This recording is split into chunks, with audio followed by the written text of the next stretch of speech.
2009 সালে লাহোরে শ্রীলঙ্কা ক্রিকেট দলের উপর হামলার পর প্রায় 8 বছর পাকিস্তানে খেলতে যায়নি কোনো দল। নিরাপত্তায় সন্তুষ্ট হয়ে এক এক করে সব দলই রাজি হয়ে পাকিস্তানে খেলেছে, কিন্তু ব্যতিক্রম ভারত। দ্বিপাক্ষিক সিরিজ তো নয়ই, এসিসি আর আইসিসি ইভেন্টেও পাকিস্তান যেতে ভীষণ আপত্তি ভারতের। তাদের কারণেই সবশেষ এশিয়া কাপ হয়েছে হাইব্রিড পদ্ধতিতে, যেখানে পাকিস্তান আয়োজক হওয়ার পরেও ভারতের ম্যাচগুলো হয়েছে শ্রীলঙ্কায়। 2025 সালে আইসিসি চ্যাম্পিয়ন্স ট্রফির আয়োজক পাকিস্তান, কিন্তু ওয়ানডে ফরম্যাটের এই টুর্নামেন্ট খেলতে পাকিস্তান যেতে চায় না ভারত। এবার সাফ কথা জানিয়ে দিয়েছে তারা। এতে বিপাকে পড়েছে আইসিসি, প্রচণ্ড বিরক্ত পাকিস্তান।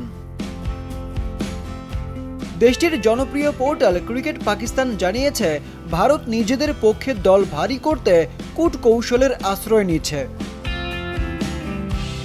অন্যান্য দলগুলো যেন পাকিস্তানে না যায় সেই চেষ্টা চালাচ্ছে ভারত। এজন্য লোভনীয় প্রস্তাবও নাকি দিয়ে রেখেছে দেশটির ক্রিকেট বোর্ড, এমনটাই বলছে পাকিস্তানের বেশ কয়েকটি গণমাধ্যম। প্রস্তাবের মধ্যে একটি হচ্ছে আইসিসি থেকে নিজেদের প্রাপ্ত অর্থ শেয়ার করা।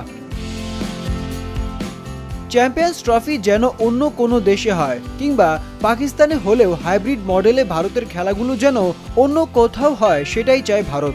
আর তাদের এই চাওয়া পূরণ করতে অন্য দলগুলোকে আরও আর্থিক প্রণোদনা দেওয়ারও প্রস্তাব দিয়েছে বিসিসিআই। এমনকি ভবিষ্যতে বেশি বেশি দ্বিপাক্ষিক সিরিজ আয়োজনের লোভও দেখিয়েছে তারা। It is the government stand. এখন পর্যন্ত আইসিসি এ নিয়ে কিছু বলছে না। তারা পাকিস্তানে আয়োজনের ব্যাপারে আগ্রহী।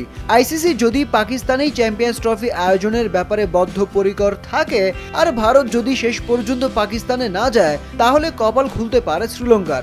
8 দলের ওই টুর্নামেন্টে তখন সুযোগ পেয়ে যাবে লঙ্কানরা।